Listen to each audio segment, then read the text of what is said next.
It's me, Zenobia Darling. You're listening to hashtag Rockstar Life, the Coffee Break podcast. Let's go.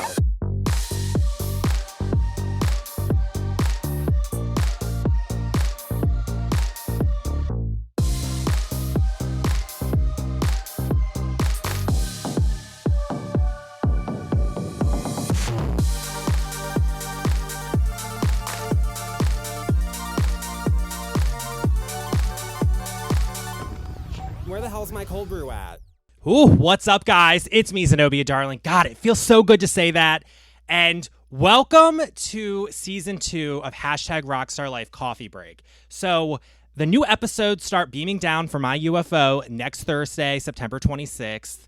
And I got to tell you guys, season 2 is going to be so much better than season 1. It's on a whole nother level. I'm so excited for you guys to hear it. I already got a few episodes already recorded and I'll load it up. So stay tuned for that. Make sure you subscribe to the podcast feed. And I figured since, I just literally watched the Real Housewives of Salt Lake City season premiere literally 5 minutes ago. I had to take to mic because there is so much shit to bitch about this series, about this show, this season premiere. I mean, I loved it. It's a hot, chaotic mess, and I was in love with it. I was in love with it. It just lit up my theater brain.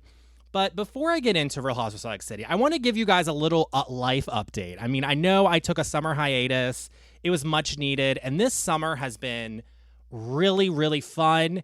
And it's been really busy. I mean, I got a lot of shit happening this fall. I mean, I got the Paranormal Realm Beyond the Lore, my newest art exhibition I'm curating at the Gallery of CCBC in Essex. I have to tell you, we just started installing it, and this thing is going to blow your mind. I got an amazing lineup of artists. It also took a more queer approach to it. It's way more queer than I initially thought. I have a lot of drag in it. And this past weekend, this is the best part, I shot Ethereal Anarchy, Zenobia Darling's Haunted Revolution, my newest art film it's an undisclosed college campus, but I mean, you can fill in the lines of where we're at. And I have to tell you, that was one of the most life-changing experiences I've ever had. I am a professional paranormal investigator. I love anything paranormal, anything like that. I mean, I've been doing it since I was a wee little chap, like a wee little chap with an EMF meter at the Gettysburg battlefield. And I've always wanted to get into paranormal reality television. I love reality television. I study it. And this really was the first time I got to step into that realm and into that seat and actually lead an investigation. And guys, I have to tell you, we went into this with one way of doing it and with a game plan. And we were focusing on using the paranormal to kind of tell the history of the college campus. And I don't know, who the fuck's emailing me? Go away. Ooh, sorry. And so we went in there one way, and then something pops up. You're going to have to watch the film. It premieres November 1st during the opening reception of the Paranormal Realm.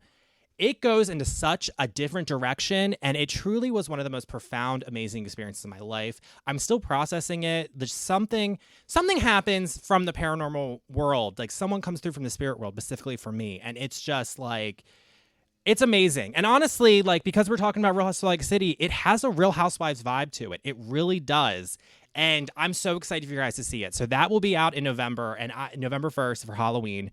And I just have to say, I'm so excited. This summer, I mean, it's been interesting, but it's also been really good. It's been really it's nice to relax. I did a lot of painting. I did a few travel. I mean, I know that you saw the last episode where that swirling bitch Debbie, that hurricane ruined my plans, but I made up for it. And it's just been low key, and it's also been really busy because again, this fall things are happening. And again, I'm so excited. But also, before I get into Real Housewives of Salt Lake City, I just got a bitch because I watched Chimp Crazy on HBO Max or whatever the fuck it's called now. Girl, what the fuck is happening with that show? I mean, it's from the people that made Tiger King, and I have to go off. I went off a little bit on my Instagram last night, but I really got some more thoughts about it. So I was watching, I only could watch the first 2 episodes because I'm very sensitive to animals. I prefer animals over people, and I have a lot of respect for animals and the natural world and Mother Earth and all that stuff. So I felt watching like animals get mistreated and abused and just tortured is not something I can't take it in. I'm just too sensitive for it. And it's just like, I was sitting there watching it and I'm looking at the damn monkeys and the chimps that are in the cages. And I'm like, can they just live in the fucking forest where they're from? Like, this is sad. Like it's unnatural. And you can tell the chimps are just fucking miserable. And then you got that fucking Dolly Parton woman. She calls herself the Dolly Parton of chimp moms. And that's like offensive to Dolly Parton. I love Dolly Parton, but like that's offensive to me. Like, girl, that girl had one of the worst wigs I've ever seen. Her eyelashes were a next level of fucked up. Her lip, everything. I don't mean to come for her looks, but like clearly she has money but it's all wrong. It's all wrong. And they were also talking about this craze of chimp moms. And I just have to say, go to therapy. If you feel the need that you need a little chimp to live out this baby fantasy you have, go to therapy. What happened to you as a kid? What happened to you that what trauma have you been through that is repressed and you're not dealing with that makes you want to take a dangerous animal and make it a baby? It just doesn't make sense to me. And then you see the woman, she's in this battle with PETA and she's faking this Tonga's death. That's the chimp who was like in a movie with that Scottish gay that's on the Traitors. And, so that was all coming up. And then I'm sitting there, and then I was flashing back to Tiger King. And this is the thing about Tiger King. That show was crazy. And like, I love cats. I love big cats. I respect them. But I don't think they should be pets, and they're dangerous animals. But when you bring a monkey, like a chimpanzee, chimpanzees are the closest primate to humans that we have. They're really intelligent, but there's like a lower level of intelligence than humans. And there's emotions, and there's jealousy and pettiness and anger, and there is affection too. But I mean, you got a really dangerous animal, and they're like really smart, and they want to, like, a tiger wants to fuck you up to eat you. That's what it's doing. A chimp wants to fuck you up just to be an asshole. So, you're dealing with that. And then this woman is feeding it like McDonald's and Taco Bell and all this shit. So I'm like, you got like a malnourished, overweight, God knows the hormone imbalance of that damn chimp. You got that happening. Plus she just looks crazy. Like I think her lips are bigger than Lisa Rinna's lips. Like it's just, the whole thing was just so wild. And like these monkeys, when they attack you, they're ripping off your hands, your fingers. They're going to rip your dick off. They're going to rip your tits off. They're going to rip, they just want to fuck you up because they're pissed at you. Like, a tiger, like they're either defending themselves or they want to eat you. A crocodile just wants to eat you. That's all they're doing. That's the natural way. And it's one of those things where it's like, I look at like stuff like that, like, a spider traps and eats insects. The spider's not like bad. It's just that's the way they are and they need to eat. That's how tigers are. Chimps are on a whole nother level. I will never forget. I was in Cape Town. This was like in 2019, and I was at Cape of Good Hope, and they have this infamous baboon tribe. You can Google the Cape of Good Hope baboons because these little feral monkeys are insane, and they're really smart, and they know that because it's a tourist hotspot, that they have a lot of trash and leftover food thrown out, so they know to go through the trash. They also know to go after women and children because they know that they're easier to get food from. And they will come up to you. They will fuck up your cars, get in your cars, go through stuff. They'll even come up to you and try to mug you. I remember being there. I had a baboon. I was walking and I had my Alexander McQueen studded leather backpack on. And of course, I didn't have food. I just had my water bottle, my camera. And that was really it, because again, like when you're in Africa, don't really carry your luxury goods, I will say, and just kind of blend in. But, I'm still studying Alexander McQueen, just, that's who I am. And this fucking baboon, it came up behind me and was like, it like tried to steal my backpack. It came up and like tried to push it back, like push it off me. And I turned right around, and there's signs everywhere that says, you are the bigger, more dominant, aggressive monkey. You have to come at the baboons like that. So I turned around, I stomped at it, I showed my teeth, and that thing, like, you could tell it startled it, and it ran off.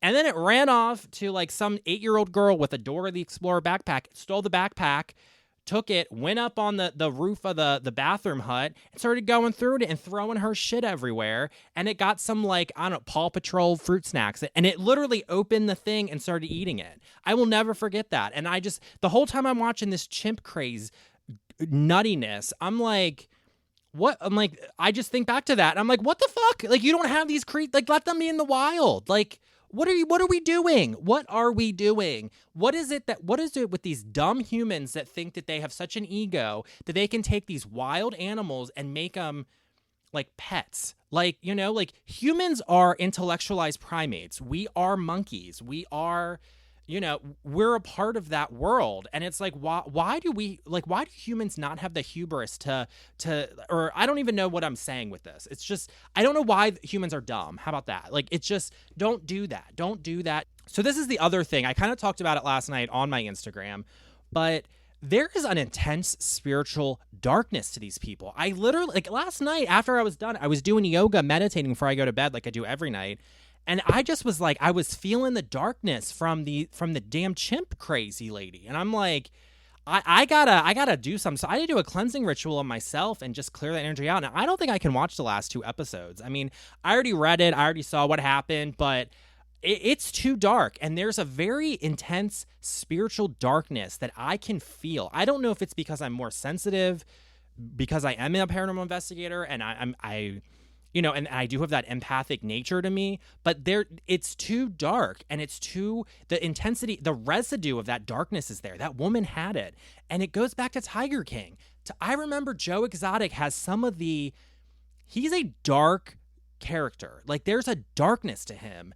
And I remember there was an episode, because I'm actually texting Para Ann and Noah now about it, because I want them to come on the podcast, because I want them to watch the episode where Ghost Adventure, so Zach and the gang, they actually do like a 2-hour-long documentary. It was one of like their Halloween specials a few years ago, where they go to Wynnewood, Oklahoma, and paranormally investigate Joe Exotic Zoo. And all the characters are there from there except Joe Exotic, who is currently in jail for like 20 years, which, you know, and side note on that, this is just how dumb Joe Exotic is. If he would have took a plea deal, he would already be out by now.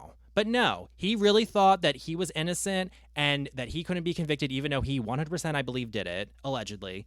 And so he would be out right now. He would be out of jail if he just would have pled guilty and been out and could ride the fame. But he can't, because he's an idiot. So, but besides that, I remember all the cast of characters were there, and they all were saying how they all thought Joe Exotic had some type of dark entity attached to him. And I 100% believe that. And then they were talking to the dude with the long hair, and then the dude from Vegas who's really shady, that was in there with that like pregnant stripper wife with the red hair. I forget their names. Like, again, I etch a sketch out of my brain because I'm like, and we're good with this. And they all were saying how they always thought he had a dark entity attached to him. And that is something that's very common, especially with someone that much with a cult of personality with him, and the way he acted and the way he went about everything.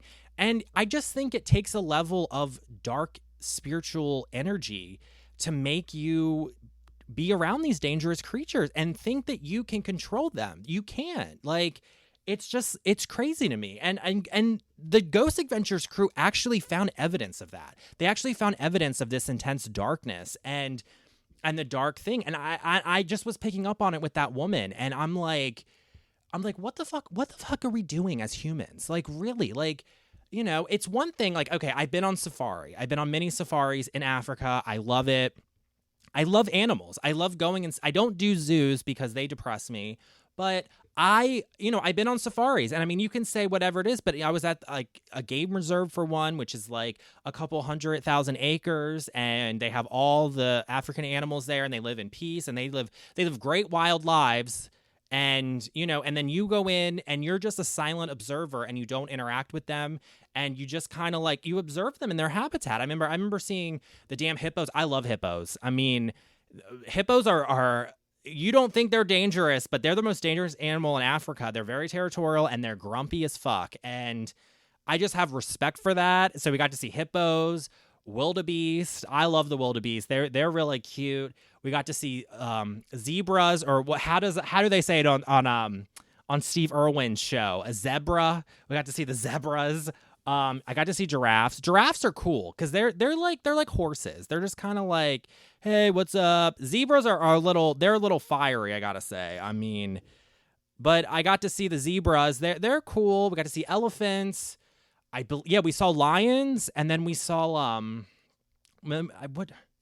springboks. We got to see the little springboks, the little South African deer thing that hop. They're way smaller than you think. They're really cute though. But you are going out and you are contained and like you're kind of just observing them and they're just fascinating. And that's the way you should enjoy animals. Enjoy them from afar at a distance, not interfering with them living their wild natural lives. Why are we taking chimps and dressing it up in these god-awful outfits? I mean, that woman, I swear to God, I think she bought everything at Carter's, that baby store in Oshkosh B'gosh. Do they even have that anymore? I remember they had one over at the outlets in Perryville, where I grew up in Havre de Grace, and I remember my mom would buy me shit in there because they had train stuff, and like, I don't even know if that's a thing. I know the outlets in Perryville are closed because I just saw an episode of YouTube where some urban explorer broke in there, and that place looks like it's gone to hell, but I digress. So I don't know if she cleaned out a Carter's or what it is, but that baby, the baby clothes for that poor chimp. I mean, girl, like I know that woman, I mean, it's her right to dress however she wants and she dresses horribly, but you're going to dress that chimp like that? Chimps should be in like sub-Saharan Africa in the rainforest, like swinging from vines, being feral little creatures, living their wild lives. And they're social creatures. Like they need to be around other chimps because that's how, and if they're not, they're miserable. And it is what it is. So I don't know. That's my thing about Tiger King. I've been ranting already for about 15 minutes. I'm putting the ad break in here.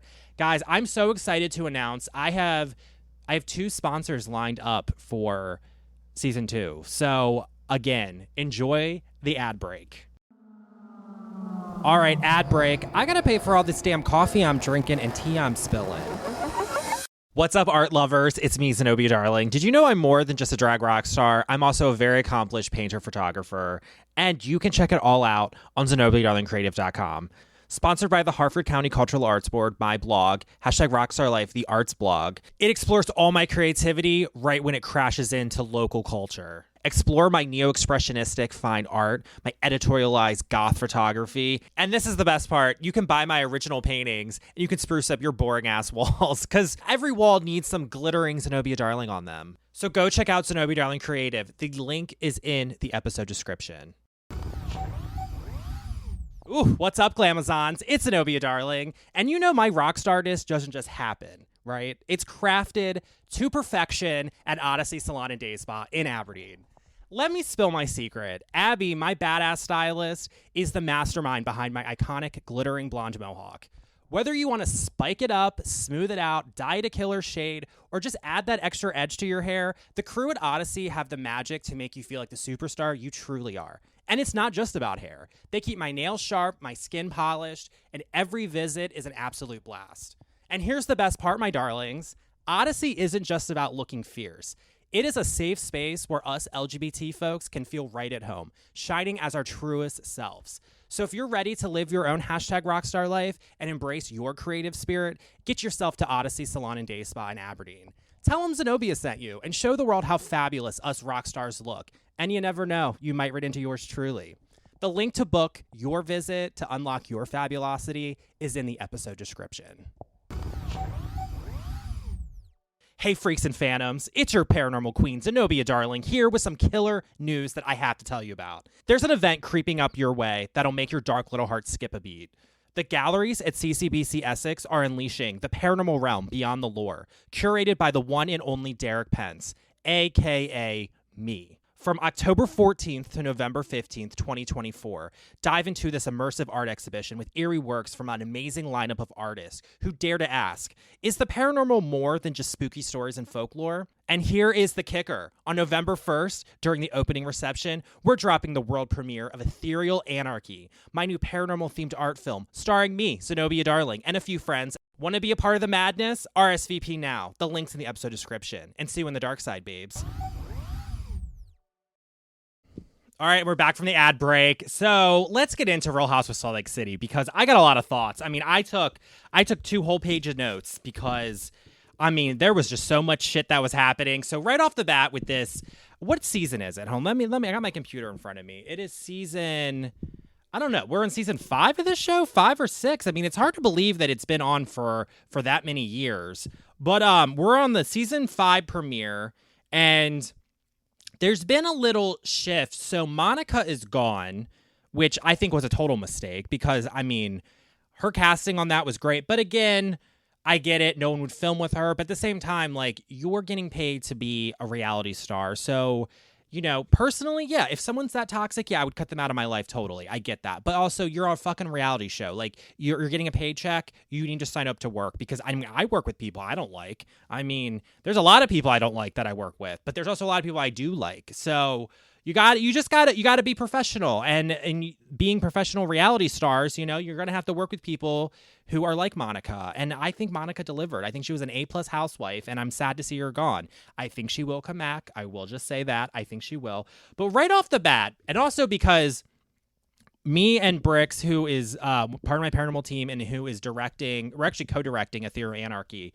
We've been going back and like reviewing the footage from the shooting this weekend. So I'm really have like my editor mind on. And right off the bat, I have to say that Bravo really stepped up the editing with this new season. I mean, they got all new not confessionals. They got all new intros, all new, like a different color palette. It's color corrected. It doesn't look like it was done by an intern using Photoshop, which, you know, like I appreciate that because, you know, you could, and that's one thing about Bravo. You can always tell the shows that they really like and spend money on. Like Beverly Hills, they always are getting a new intro and a new outfits and new promotional stuff. You know, on Dallas, I don't think they ever did. New Jersey, I don't think they ever did. And this show, they got it this season. And I mean, it's good. And right off the bat with Salt Lake City, I just want to say this. I've always said that Real Housewives of Salt Lake City it's kind of like the D-list housewives. They're always a little too try-hardy. They're a little too like community theater in a way. If old school Real Housewives in New York City and like Beverly Hills are like the Broadway, like I look at it from theater. So if they're like the Broadway ones, you know, Miami, New Jersey, all of them, they're kind of like the touring theater companies where it's not as great as Broadway, but it still delivers. Real Housewives of Salt Lake City is fucking community theater. I mean, it's so thirsty. It's so messy. And it's like they're doing tropes of housewives. You can tell that they've watched the Housewives and they're trying to deliver good housewives. We started seeing this. I remember this phenomenon, noting it because it happened with specifically Leanne Locken on the first season of Real Housewives of Dallas. Because I was watching it, I'm like, okay, this girl has studied Real Housewives. This girl she's coming into it with already a knowledge of what it takes to be a Real Housewife and to be a reality star, and she's delivering it. Yes, Leanne Locken delivered some great moments. I mean, don't get me wrong, she delivered.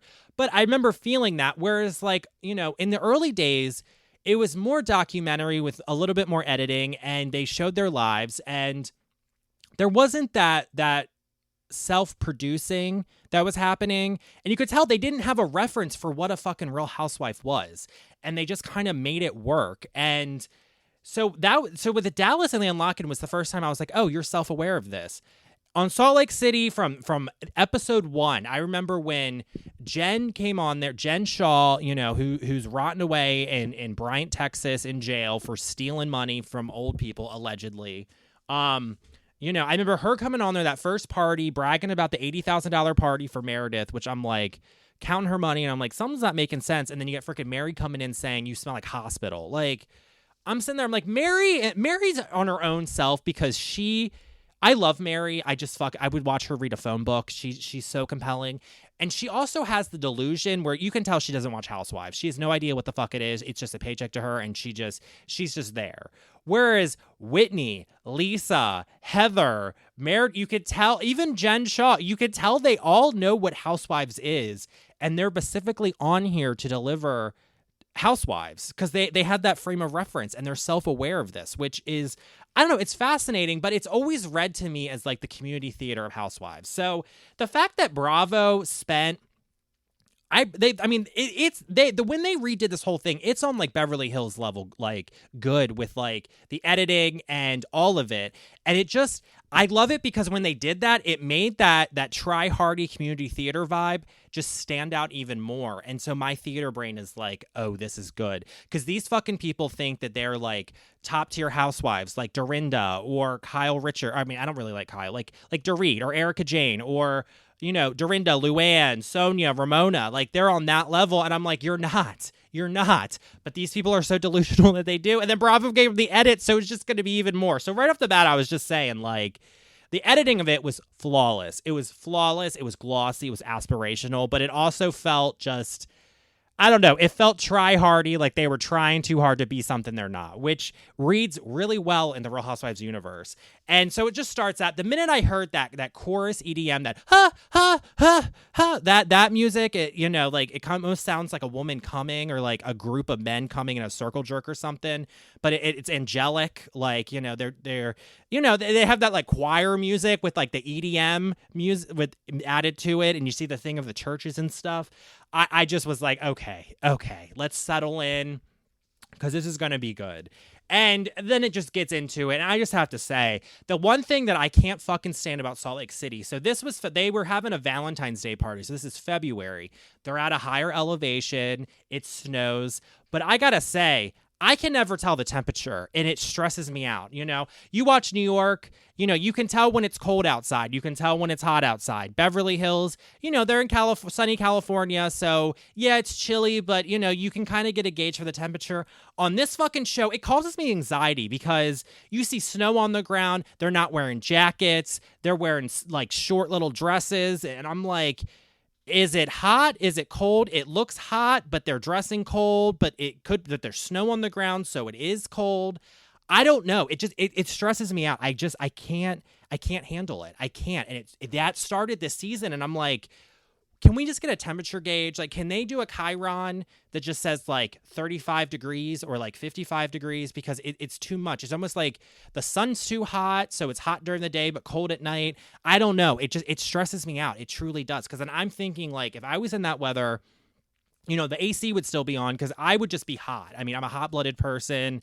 And I can't handle it. It truly stresses me out. But we already get it going off the bat. Lisa shows up just being a fucking queen, and just right off the bat, first scene, coming for Whitney. And I made a list of all the feuds because, I mean, already in this episode, we got Lisa versus Whitney because Whitney went on Nick Viall's podcast from The Bachelor, who, don't even get me started on Bachelor Nation. I don't even watch it, but I hate it. So you got Whitney talking shit about Lisa on a podcast. Lisa found out about it. So Lisa's pissed. Then we got Lisa and this new girl, Bronwyn, who I will get into. And it's not Bronwyn from OC. I got my own thoughts from her because I can't stand Bronwyn. I think the level of narcissism that girl has is truly some next level shit that needs to be studied. I mean, whew. But yeah, this is an entirely new Bronwyn, and I mean, she's just as nuts, but like not as...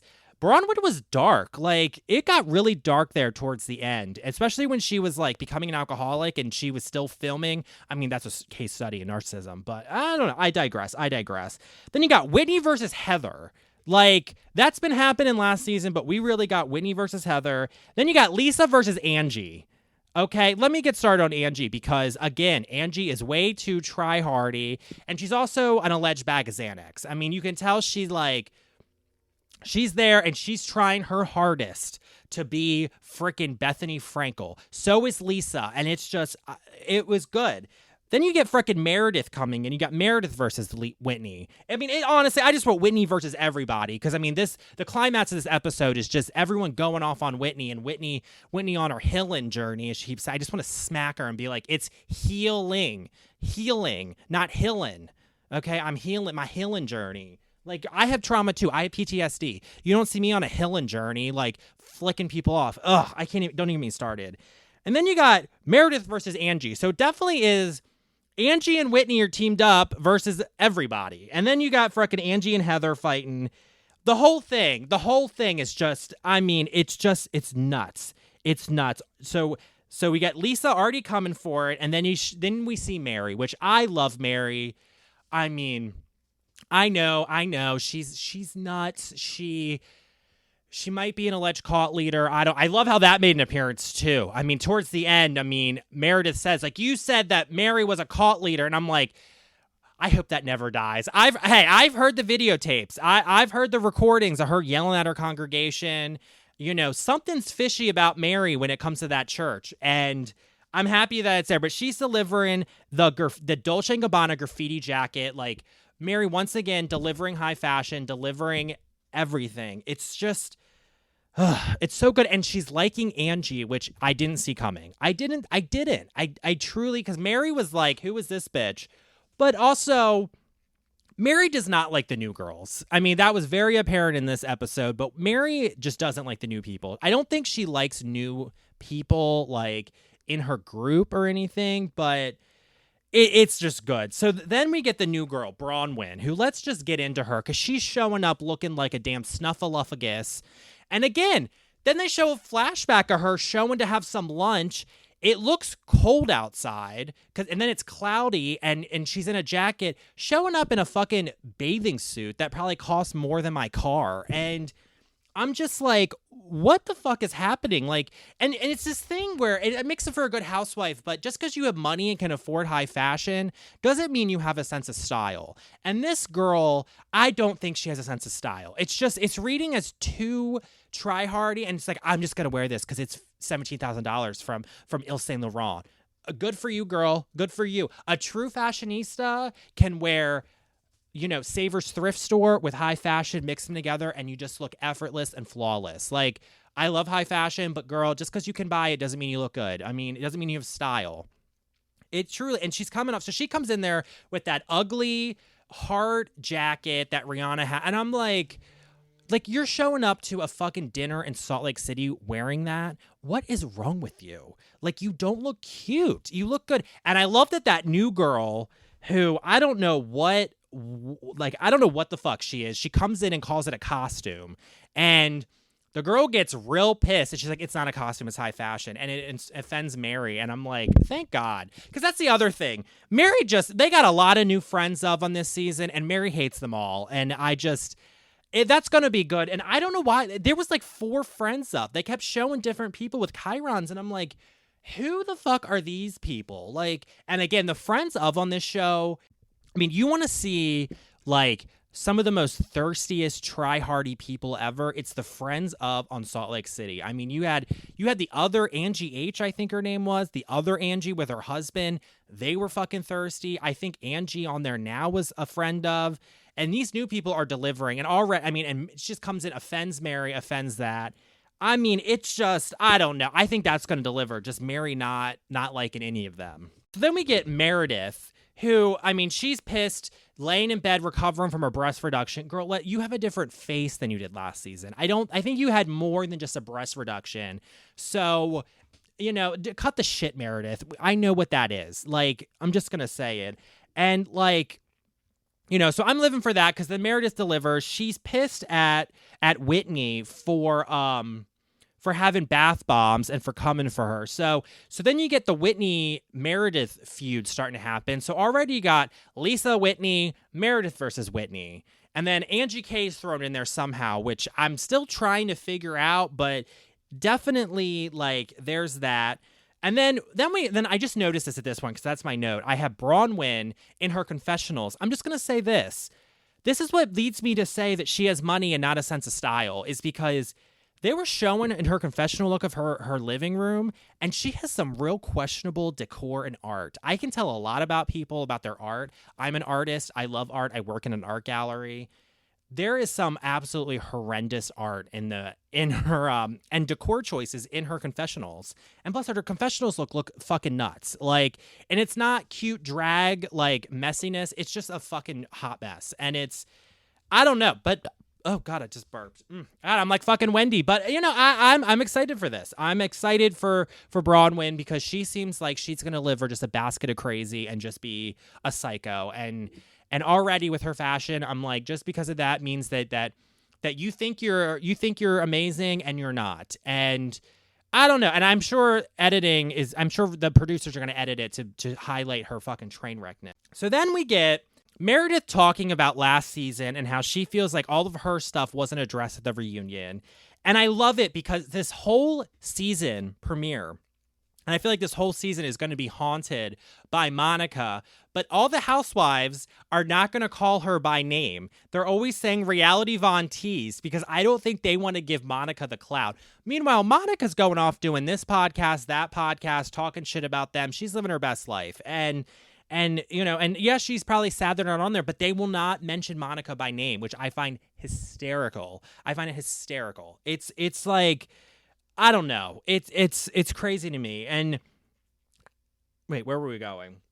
Oh yeah, so they're not mentioning Monica at all with the Rowdy Von Teese. And then we get fucking Whitney, who just like, they show Whitney, she bought a new house. Whitney to me is like, I can't deal with her. I just can't, because to me, I mean, she's the same. I think she might be like the same age or a year younger than Lala from Vanderpump Rules.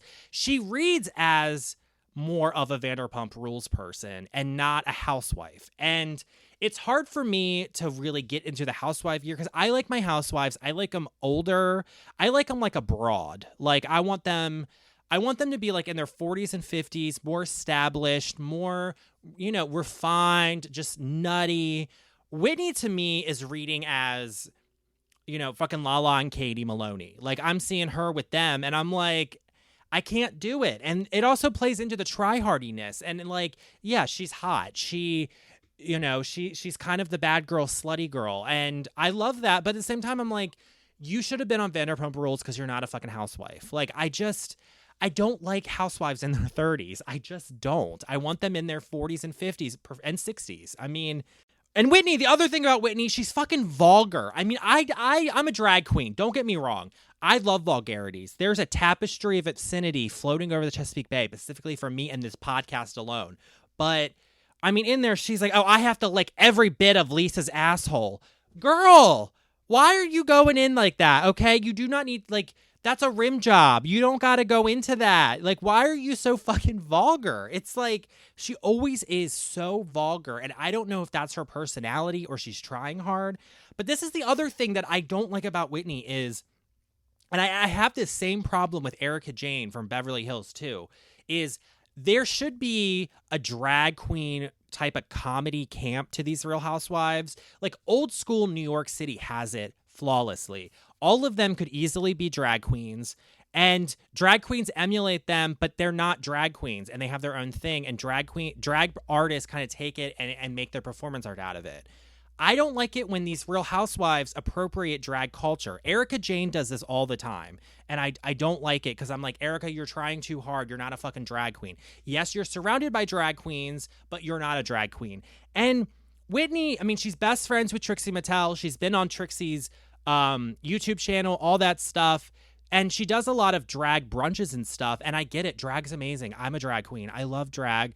But she's almost appropriating drag culture, and I find it just annoying to me. I'm just like, girl, can you not? Can you not? And I think it's just playing it. Like, I don't really, Whitney's not my fave. She's not my fave. And I'm happy that everyone's fighting with her because I really enjoy it. So then they sit down at dinner, and it already just starts devolving into just an absolute shit show with editing, with production editing it just to troll the fuck out of Lisa, which was amazing. And of course, I loved it. Lisa does not like angles. I find that really fascinating. That's really specific, and I love how they threw that in there. I don't like angles. I don't love that. Like, good.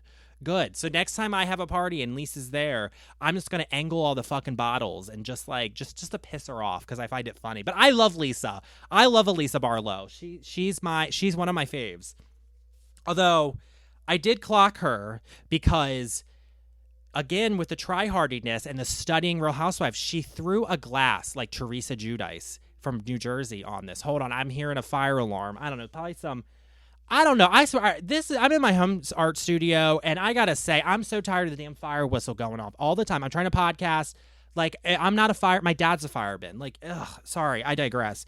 But Lisa threw a glass, and I was like, that was not an organic moment. On New Jersey, Teresa and all of them, they throw glasses organically. That's part of the culture. I don't fucking see Lisa throwing a glass naturally. And I'm like, There you go, copying a Real Housewife. There you go with that Real Housewives intellect on there. And it read as forced and fake. And then Meredith was like, who threw a glass? What's up? And then Mary's just completely oblivious, talking about how she's vegan and she's not going to eat meat because she can't shit from it.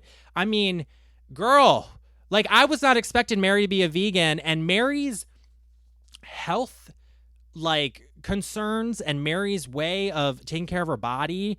I mean, she doesn't want to eat meat because it stays in her colon for a month. Like, girl, just eat fiber. You can eat a steak. You just have to eat fiber with it, and it'll be fine. Like, I'm just, like, questioning it. I'm like, okay, Mary, like, I want to know her theory on the water cycle. Like, how does rain happen, Mary? I want, like, there's so many. That's why I love Mary, because she's just such her own delusional character. That, like, if I interviewed her, I flat out would be like, Mary, what are your thoughts on precipitation? How does water work? How does the wind blow? You know, just like simple questions. Like, I'd be like, you know, see what she says. She was saying in the last episode that, like, sparkling water hardens your ovaries or some bullshit. Like, and now you can't have meat because you won't shit it out in a month. Like, I've never heard that before. I mean, no, I have friends that are vegan. They always say that, but I mean, I eat a lot of meat because, you know, I need the protein, and I have that enzyme in my blood that I actually need animal protein. I can't do vegan or vegetarian really because it makes me sick. I mean, I have vegan days and I do eat vegan when it's there, but also, like, I love a good steak. And I'm not getting, like, a grocery store steak. I'm going to, like, the local butcher shop and getting, like, a good ground beef, good steak. Like, I'm doing that stuff.